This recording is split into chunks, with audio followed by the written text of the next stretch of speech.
Olá, seja bem-vindo ao canal História Legal. Eu sou o professor Isaac Rezende. O tema da nossa aula será o governo Rodrigues Alves no Brasil. Essa aula é a sexta aula de 14 sobre a temática Primeira República no Brasil. Então nós temos aqui, a sexta aula de 14 sobre a temática Primeira República no Brasil. E o tema da nossa aula, governo Rodrigues Alves no Brasil. Neste estudo nós vamos compreender o que foi o governo Rodrigues Alves no Brasil e conheceremos e analisaremos ainda os principais fatos que marcaram a história do governo Rodrigues Alves no Brasil. Vamos lá comigo?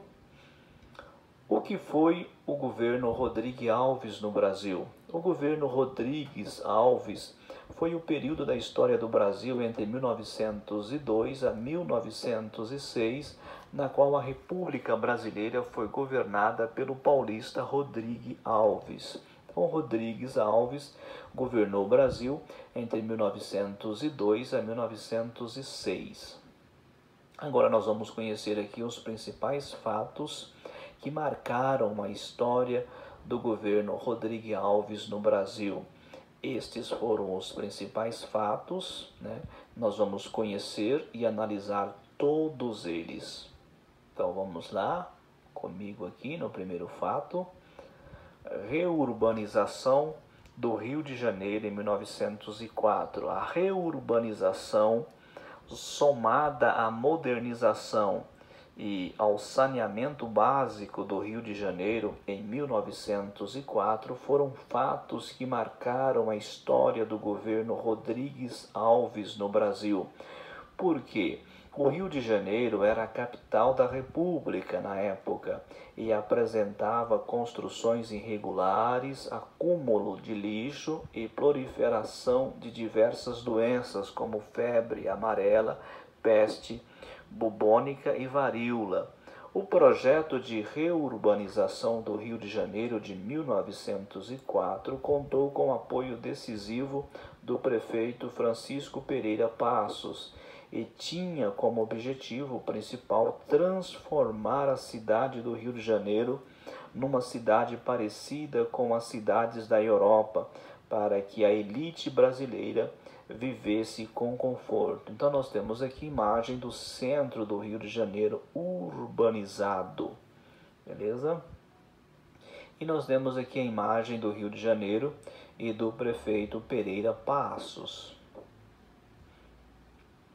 Nós temos aqui o outro fato, revolta da vacina em 1904. A revolta da vacina em 1904 foi um outro fato que marcou a história do governo Rodrigues Alves no Brasil, porque ela foi um levante popular ocorrido no Rio de Janeiro contra a vacinação obrigatória imposta pelo governo federal, que tinha como objetivo combater e eliminar as doenças como a varíola e a febre amarela.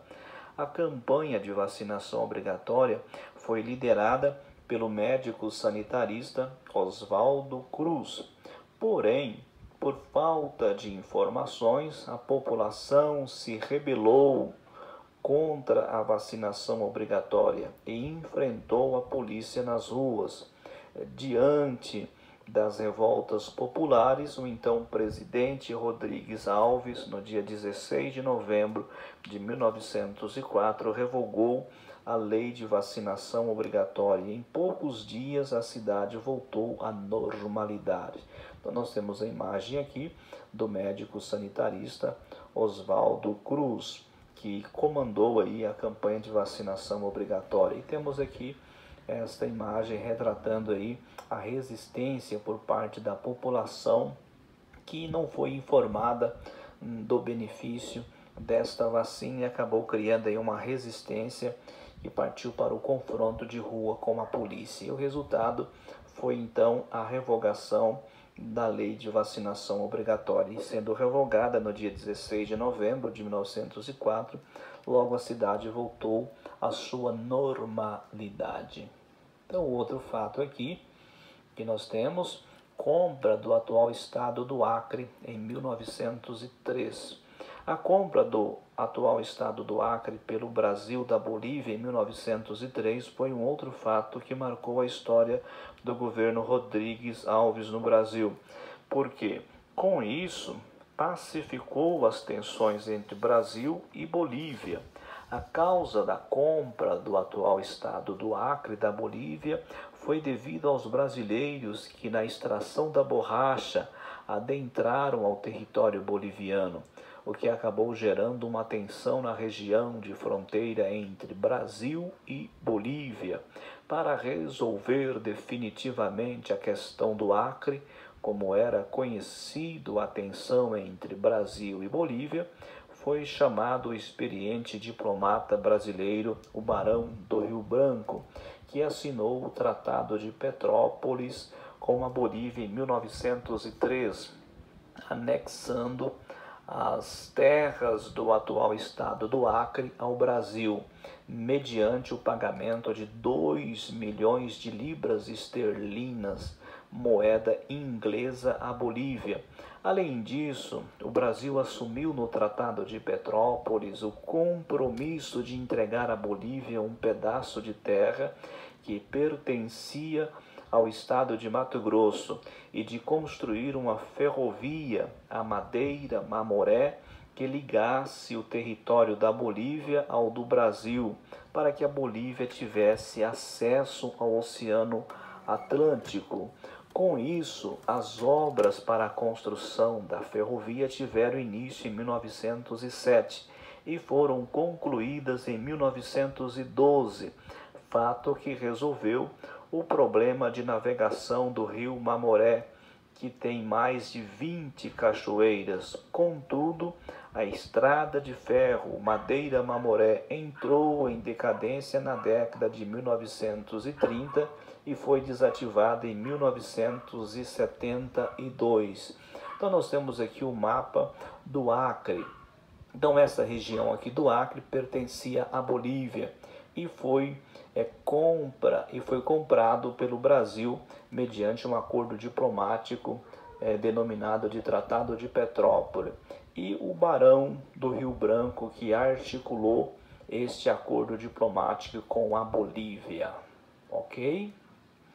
E nós temos aqui o mapa da estrada de ferro Madeira-Mamoré, que ligava a cidade de Guajará-Mirim, na fronteira da Bolívia, com Porto Velho, atual capital de Rondônia, que na época era Mato Grosso. Então nós temos aqui o mapa da Bolívia e nós temos a cidade de Guajará-Mirim aqui na fronteira com a Bolívia. Essa estrada de ferro, Madeira-Mamoré, ela vai sair daqui de Guajará-Mirim e vai até Porto Velho, aqui até Porto Velho, e vai ligar então o território da Bolívia. Aqui a Bolívia vai ter uma ligação para acessar o Oceano Atlântico, passando aqui pelo território do Brasil, ok? Então nós vamos ver agora o outro fato. Convênio de Taubaté, de 1906. O Convênio de Taubaté foi um outro fato que marcou a história do governo Rodrigues Alves no Brasil, porque ele foi um acordo firmado em 1906 na cidade paulista de Taubaté entre o governo federal e os cafeicultores, com o objetivo de evitar a desvalorização do café em momentos de crise. Este acordo previa que, se o preço do café caísse muito no mercado internacional, o governo federal deveria comprar e estocar o café excedente até que o preço se normalizasse, para depois liberar o estoque. Nós temos aqui imagem retratando o Convênio de Taubaté de 1906. Por ele, o governo federal garantia o preço do café comprando o estoque excedente. Foi um grande e bom negócio para os cafeicultores. Então, com isso, nós chegamos aqui ao fim de mais uma aula. Agradeço a participação de todos. Um abraço no coração. Até a nossa próxima videoaula.